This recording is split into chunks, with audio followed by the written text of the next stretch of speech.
या 3 चुका केल्या नाही तर तुमच्या घराचे आयुष्य नक्की वाढेल. पहिली चूक, घराच्या कामात कमी दर्जाचे साहित्य वापरणे. बरेच लोक SI सर्टिफिकेट नसलेले साहित्य घरामध्ये वापरतात.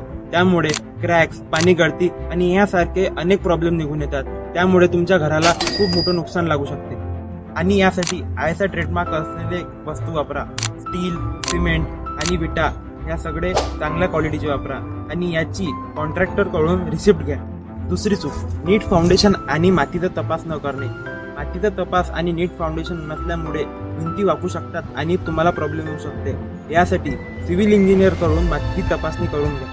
तिसरी चूक, सस्ते आणि अनुभव नसलेले कामगार निवडणे. अनुभव नसलेले कामगार निवडल्याने क्वालिटी खराब होते आणि बिलात पण फसवणूक होते. त्यामुळे चांगला कॉन्ट्रॅक्टर निवडून चांगले अनुभवी कामगार निवडा आणि पूर्ण करार हा लिखित ठेवा. तुम्ही पण जर घर बांधत असाल तर या टिप्स कायम लक्षात ठेवा आणि अशाच टिप्स आणि सोल्युशनसाठी बिल्ड स्मार्ट मराठीला फॉलो करा.